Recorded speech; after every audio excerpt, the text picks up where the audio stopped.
किसी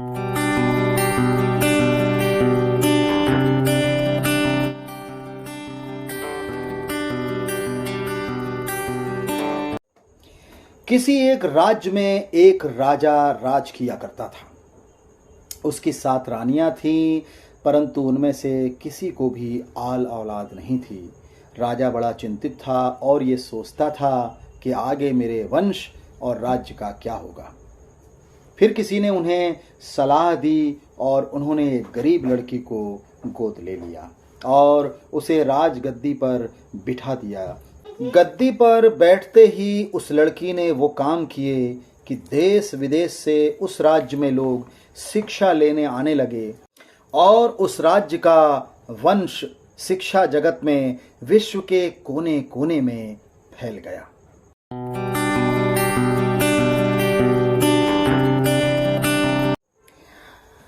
यहाँ हम प्रतीप अलंकार को परिभाषाओं के जरिए समझेंगे। पहली परिभाषा आपके समक्ष प्रस्तुत कर रहे हैं। जिस काव्य पंक्ति में उपमेय का कथन उपमान के रूप में तथा उपमान का उपमेय के ही रूप में प्राप्त होता हो, वहाँ प्रतीप अलंकार होता है।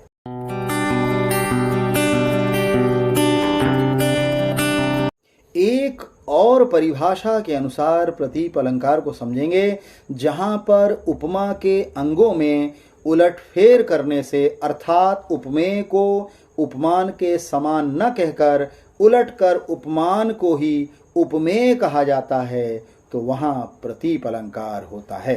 प्रतीप शब्द का शाब्दिक अर्थ है विपरीत या उल्टा। यह अलंकार उपमा अलंकार का उल्टा होता है।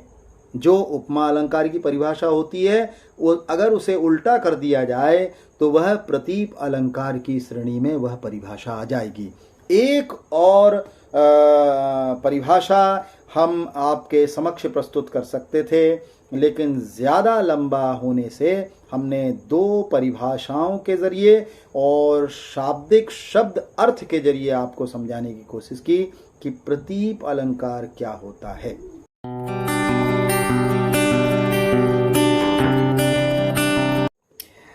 उदाहरण के जरिए प्रतीप अलंकार को हम अच्छे से आपके समक्ष प्रस्तुत कर रहे हैं।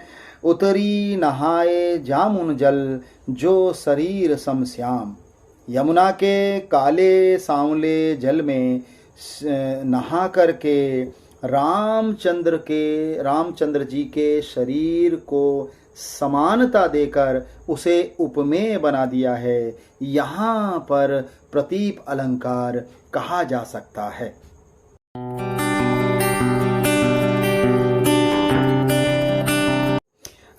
अगले उदाहरणों में भी आपको प्रतीप अलंकार साफ साफ दिखाई पड़ेगा। चंद्रमा मुख के समान सुंदर है। यहाँ पर चंद्रमा को सुंदर मुख के समान माना गया है, यहाँ पर प्रतीप अलंकार है। अगला उदाहरण है जग प्रकाश तब जस करें वृथा भानु यह देख। वृथा भानु यह देख। जग में जो प्रकाश है उसकी बहुत बड़ाई होती है और सूरज देवता को उसके लिए कोटि कोटि धन्यवाद दिया जाता है। लेकिन सूरज देवता जो होते हैं वह स्वयं तप करके, स्वयं गर्मी सहन करके सबको प्रकाश दे रहे हैं और प्रकाश की बड़ाई होती रहती है। यहाँ पर प्रतीप अलंकार है। अगले उदाहरण में भी हम आपको स्पष्ट कर सकते हैं।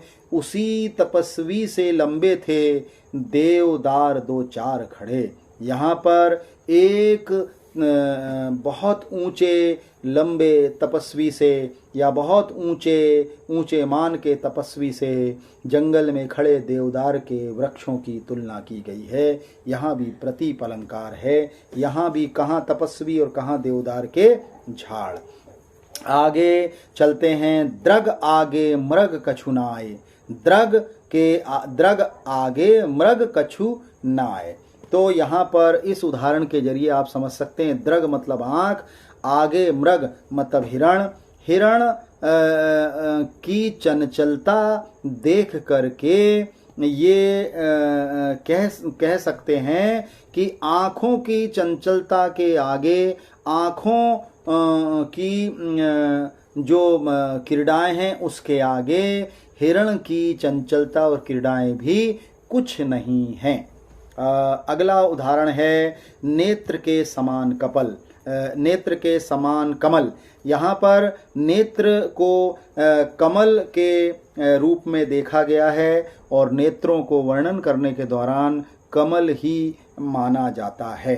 आगे चलते हैं। लोचन से अंबुज बने, लोचन से अंबुज बने मुख सो चंद्र बखानू। और यहाँ पर भी निश्चित रूप में आँखों की जो है बड़ाई की गई है और मुख सो चंद्र बखानू और मुख चंद्रमा के समान बताया गया है। यहाँ भी प्रतीप अलंकार है और प्रतीप अलंकार का शाब्दिक अर्थ है, हमने बताया, उल्टा, किसी भी अर्थ का उल्टा।